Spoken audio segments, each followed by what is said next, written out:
다윗은 항상 하나님을 모시고 살았습니다. 잠시 시선을 놓친 때도 있었지만 하나님의 은혜로 다시 주님께 시선을 고정시키고 살았습니다. 그래서 그는 흔들리지 않는 삶을 살 수 있었습니다.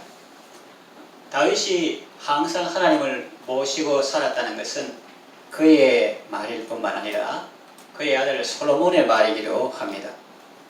열왕기상 3장 6절 이하에 보면 솔로몬이 기브온 산당에서 일천 번제를 드리고 꿈에 하나님을 만나 하나님께 기도하는 내용이 나오는데, 거기 내용 중에 주의 종 내 아버지 다윗이 성실과 공의와 정직한 마음으로 주와 함께 주 앞에서 행함으로, 이런 표현이 있습니다. 오늘 제목인데, 주와 함께 주 앞에서 행함으로 주께서 그에게 큰 은혜를 베푸셨고 주께서 또 그를 위하여 이 큰 은혜를 항상 주사 오늘과 같이 그의 자리에 앉을 아들을 그에게 주셨나이다. 그렇게 하나님께 기도하는 내용을 볼 수가 있습니다. 사람이 자기 스스로를 어떻다 생각하는 것과 다른 사람이 그를 보는 것이 다를 수 있습니다.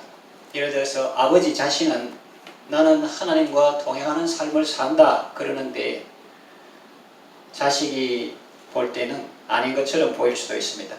그런데 다윗의 경우는 그 아들 솔로몬이 아버지 다윗과 똑같이 말합니다. 주의 종 내 아버지 다윗이 주 앞에서 주와 함께 행함으로, 이렇게 말하고 있습니다.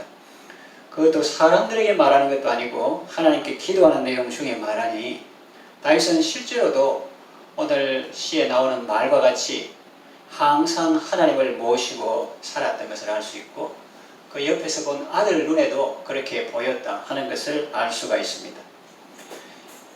항상 주 앞에서 주와 함께 사는 것이 왜 중요하냐면은 우리가 하나님을 모시고 살 때 흔들리지 않는 삶을 살 수 있기 때문입니다. 하나님을 모시고 살 때 승리하는 삶을 살 수 있기 때문입니다. 오늘 우리가 읽은 본문은 하나님의 임재와 동행 속에 살아갈 때 우리의 삶은 어떠하게 되는지를 보여줍니다. 이것은 흔들리지 않는 삶의 구체적인 모습이나 혹은 결과라고도 할 수 있습니다. 자, 그렇다면 우리가 항상 하나님을 모시고 살 때 우리는 어떻게 됩니까? 첫째로, 기쁘고 즐겁고 안전합니다. 항상 하나님을 모시고 살 때 우리 인생은 최고의 삶을 살게 됩니다. 하나님께서 원래 인간에게 의도하신 그런 아름다운 삶을 살게 됩니다. 구절에 보면 이러므로, 즉 항상 하나님을 내 앞에 모시고 살 때 이러므로 나의 마음이 기쁘고 나의 영도 즐거워하며 내 육체도 안전히 살리니 그랬습니다. 하나님을 항상 내 앞에 모시고 살 때 하나님께서 내 마음에 기쁨을 주십니다. 그 기쁨은 하나님으로 인한 기쁨입니다. 그리고 그 기쁨은 사람들이 일반적으로 곡식과 새 포도주, 농사 짓는 사람의 경우, 그리고 직장 다니는 사람 경우에는 수입이 많을 때보다 곡식과 새 포도주가 풍성할 때 얻는 기쁨보다 더 큰 기쁨입니다. 나는 기뻐요, 정말 기뻐요, 주 예수 사랑 기쁨 내 마음에, 복음성가 가사와 같이 우리 주 예수 그리스도를 통한 하나님의 사랑 때문에 우리의 마음은 기쁘게 됩니다. 우리가 항상 하나님을 모시고 살 때 나의 마음만 기쁜 것이 아닙니다. 나의 영도 즐거워합니다. 본문에 나의 영도 즐거워하며 그랬죠. 3분설, 2분설 주장하는 사람도 있습니다만 쉽게 생각하면 우리의 존재 중에서 하나님과 교제하는 그 깊은 영역, 그거를 영이라 그렇게 할 수 있는데, 복음성가에 내 영이 주를 찬양합니다. 내 영이 주를 찬양합니다. 이런 노래가 있죠. 또 있습니다. 내 영혼이 주님을 찬양하며 기뻐합니다.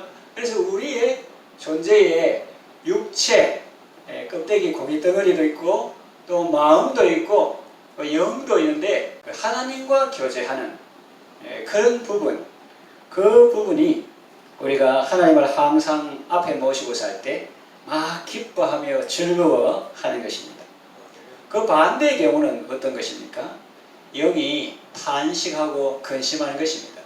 이 육신을 가진 사람은 자기는 좋다고 기쁘고 먹고 마시고 즐기자 하는데 속에 영이 탄식하고 근심하는 경우가 있습니다.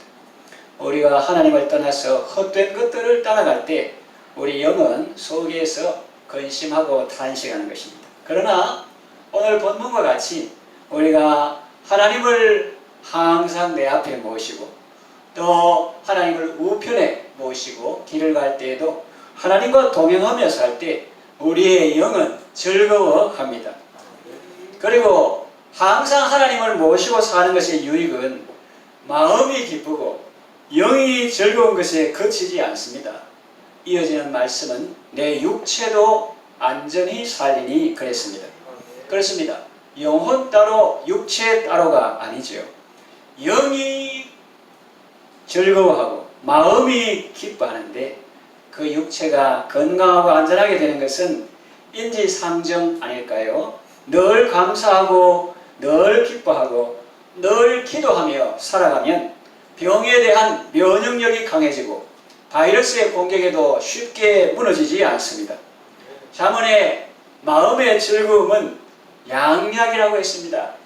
하나님의 임재하심과 동행하심을 누리는 사람은 이렇게 마음이 기쁘고 영이 즐거워하기 때문에 육체도 안전하게 되고 이렇게 기쁘고 즐겁고 안전한 삶을 살 수가 있는 것입니다. 쉽게 말하면 우리가 항상 하나님을 모시고 또 하나님과 동행하며 살 때 내가 사는 것이 아니라 하나님께서 내 인생의 운전대를 잡으시고 나아가시기 때문에 우리는 하나님께서 의도하신 대로 정말로 기쁘고 즐겁고 건강한 삶을 살게 되는 것입니다. 여러분들은 주님과 함께 기쁘고 즐겁고 안전한 삶을 살아가시기를 바랍니다. 두 번째, 우리가 항상 하나님 모시고 살 때 어떻게 되는가? 죽지 않고 살아납니다. 10절에 보니까 이는 주께서 내 영혼을 스올에 버리지 아니하시며 주의 거룩한 자를 멸망시키지 않으실 것임이니이다 했습니다. 여기서 스올이 뭐냐? 구약에서 스올은 지옥이나 음부를 말합니다.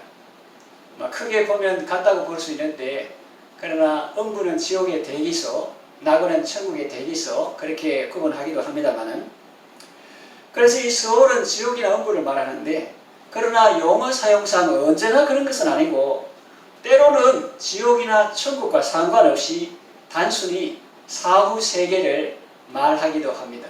보통 착하게 산 사람은 천국, 악하게 산 사람은 지옥 할 때 그런 지옥의 스올뿐만 아니라 그냥 잘 산 사람도 하나님 앞에서 산 사람도 사후 세계, 그걸 스올 이렇게 표현하는 것도 있습니다.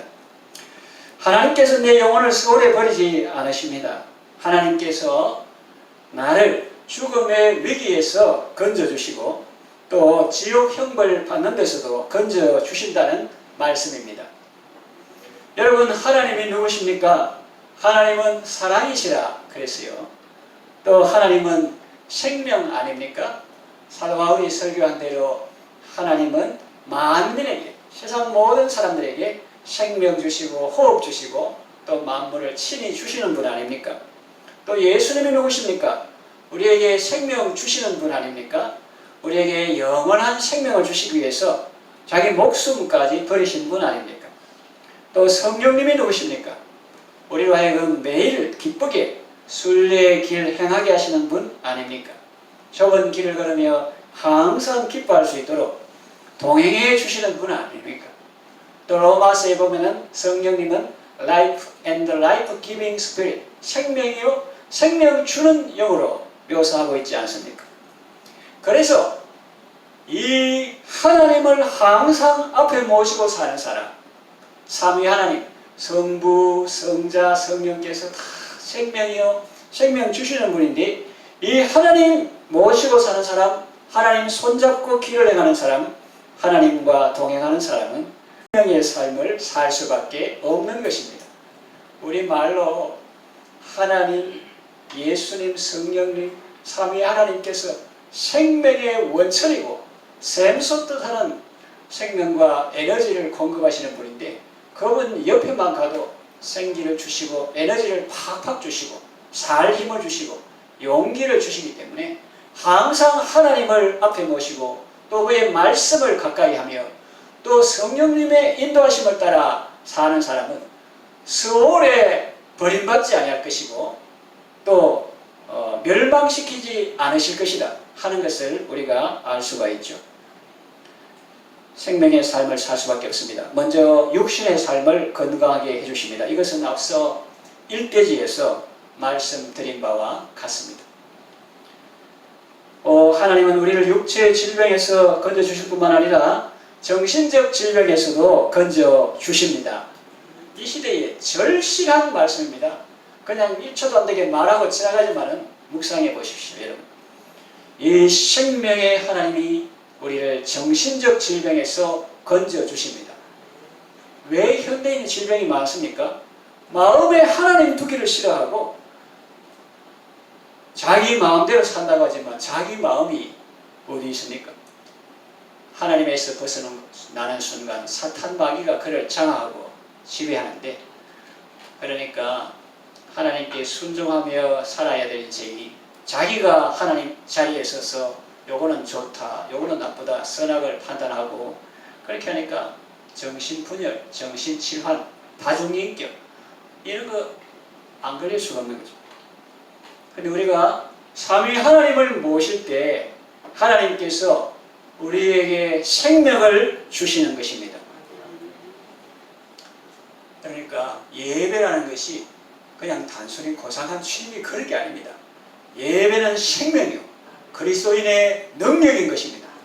우울증 걸린 사람도 우울하다고 커튼 내리고 이불 덮어 쓰고 그렇게 하면 더 어려워지고, 빛 되신 생명 되신 주님 앞에 나올 때 하나님께서 생명 주시고 기쁨 주시고 은혜 주셔서 빛이 오면 어두움이 물러가듯이 그런 것들이 다 떠나가게 되는 것입니다. 하나님께서 여러 번 성경을 통해서 말씀하시죠.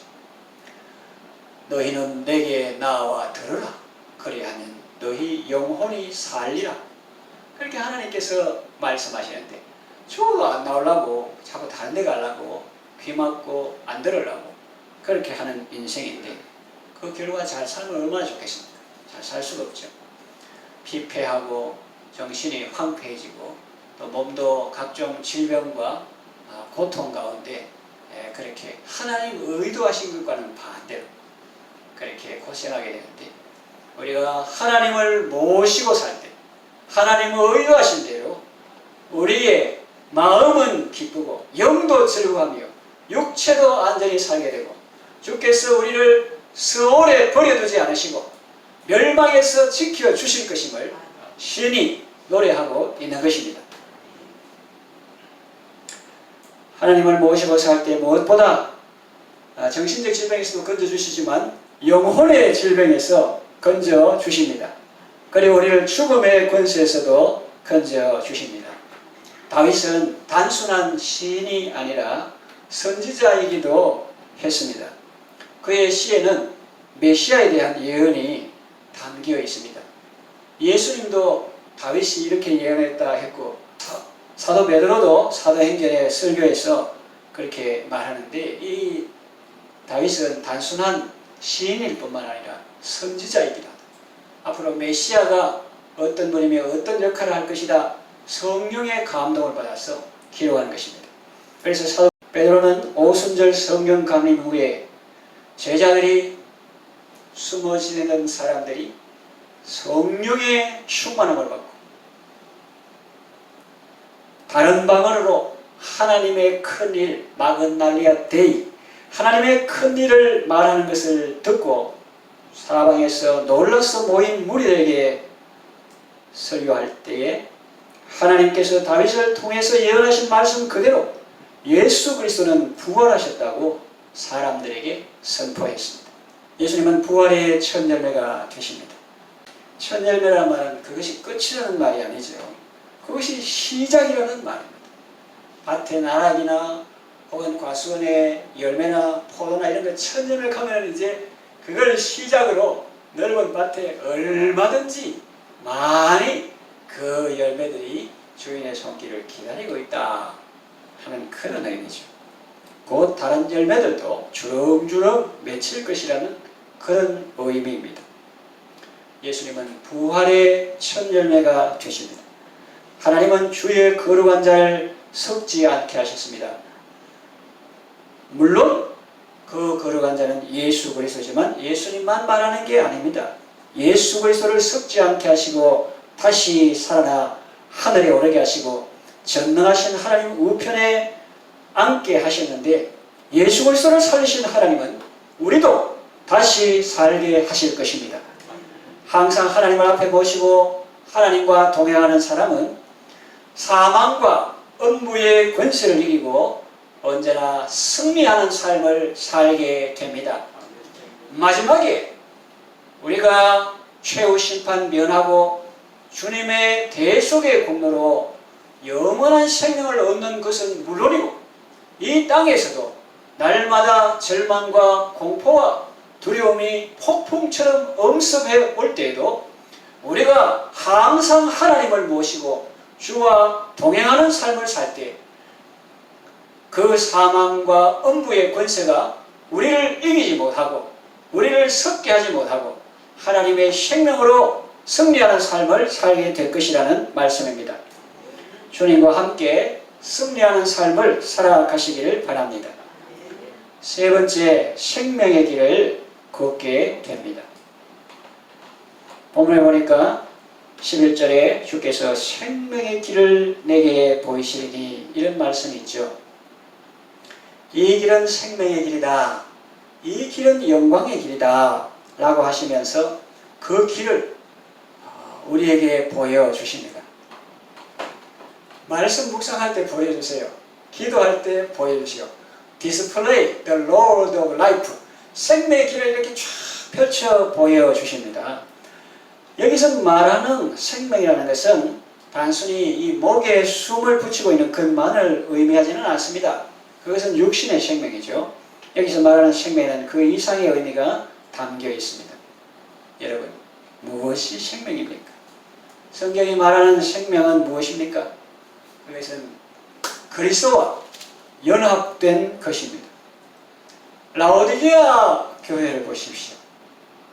번화한 도시 속에 나는 부자다 그렇게 하지만은 주님 보실 때 너는 살았다 하는 이름은 가졌으나 실상은 죽은 자라고 예수님이 책망하셨죠. 그런가 하면 빌라델비아 교회는 적은 능력을 가지고도 주의 말씀을 지킨 교회인데 예수님은 내가 죽도록 충성하라 그래야만 내가 생명의 관을 내게 주리라고 말씀하셨습니다. 동격이죠. 관인데 그것은 생명이다. 생명의 관을 내게 주리라고 말씀하셨습니다. 생명 주신다는 거예요. 성령님은 사도 바울을 통해서 골로새서에서 이렇게 말씀하십니다. 그러므로 너희가 그리스도와 함께 다시 살리심을 받았으면 위의 것을 찾으라. 거기는 그리스도께서 하나님 우편에 앉아 계시느니라. 위의 것을 생각하고 땅의 것을 생각하지 말라. 이는 너희가 죽었고 너희 생명이 그리스도와 함께 하나님 안에 감추었음이니라. 이 비밀이기 때문에 살살 힘있게 말하는 거예요. 이는 너희가 죽었고 이게 우리의 현실 본질입니다. 너희 생명이 그리스도와 함께 하나님 안에 감추었음이라. 정말 놀라운 비밀이죠. 너희 생명이신 그리스도께서 나타나실 그때에 너희도 그와 함께 영광 중에 나타나리라 그러십니다. 무슨 말입니까? 우리말로 바꾸면 너희 생명이 그리스도와 함께 하나님 안에 있다고 말씀하시고 또 너희 생명이신 그리스도라고 말씀하죠. 그렇습니다. 우리의 생명은 그리스도십니다. 쉽죠? 그러나 어려울 수도 있습니다. 그리스도가 있으면 나는 살아있는 겁니다. 그러나 그리스도가 없으면 죽은 거하고 똑같아요. 금요밤에도 연관시켜 말하면 그리스도가 있으면 요셉이 그리스도를 배반하지 않고 성육신전의 그리스도 하나님을 배반하지 않고 보디발에 대한 신의를 저버리지 않고 다른 사람은 아무도 없다. 죄를 지은 줄 어떠리. 또 네가 이렇게 노예 생활인데 경상도 말로 이왕 버린 몸 네가 어떻게 행동한들 누가 뭐라겠어. 그렇게 하지만 하나님께서 보고 계신다.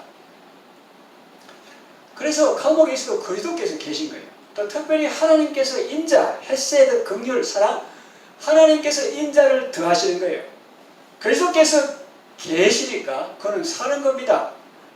그런데 다윗은 충신의 아내를 간음하고 또 그 충신을 죽이고 그래도 왕궁에 있습니다. 그래도 그 당시로 보면 죽음과 똑같아요. 여기 죽어가지고 다시 회복하는데 하나님 은혜로 겨우 회복하는 그런 것을 볼 수가 있습니다. 겨우 노래로 시로 표현하잖아요. 나는 있어도 주님이 곁에 없으면 나는 언제나 없습니다. 네가 왕궁에 있고 저녁 9시 뉴스에 나오고 신문의 톱 자리에 나온다 해도 너는 그리스도가 없으면 네가 없는 거하고 똑같아. 그거죠. 그러나 나는 없어도 가나안에서 완전히 이름도 사라졌습니다. 요셉. 그리고 좀 보이다가 감옥 구중궁궐 같은 그런 깊은 담넘기 어려운 그런 깊은 감옥에 처박혀 있는데 오죽하면 인간적으로 그 바깥 세상하고 끈 고리 하나가 술 같은 관원장인데 그 인간도 은혜 받고 난 다음에 잊어버리니까 인간적인 생각을 하면 나의 유일한 끈인 그마저 끊어졌다 할 것 아닙니까? 그런데 그 끈이 끊어질 때 하나님께서 역사하시는 거예요. 큰 풍파 일어나는 것 세상 줄 끊음일세 주께서 오라 하시면 내 본향 찾아가리. 세상 줄 끊을 때 하나님의 강한 끈이 역사에 있어서 바로 꿈꾸게 하시고 해석하게 하시고 총리가 되었는데 그거는 여러분이 잘 아시는 이야기고 지금 말하고 하는 초점은 나는 없어도 가나안에서 삭슬이 형들이 이제 파묻어붙고 생매장 시켜붙고 팔을 붙고 그리고 애굽에서도 그 유능하고 계산 잘하고 인품 좋고 용모가 빼어나고 그 인간 감옥 깊은 곳에 들어가서 언제 나올지 모르고 나는 없어요. 9시 뉴스도 안 나오고 7시 뉴스도 안 나오고 흔적도 없어. 그래도 나는 없어도 주님이 곁에 계시면 나는 언제나 있습니다. 지금 뭘 이야기하는 거예요? 우리의 생명은 그리스도십니다. 그래서 생명의 길은 그리스도의 길이요 그리스도와 연합된 길입니다.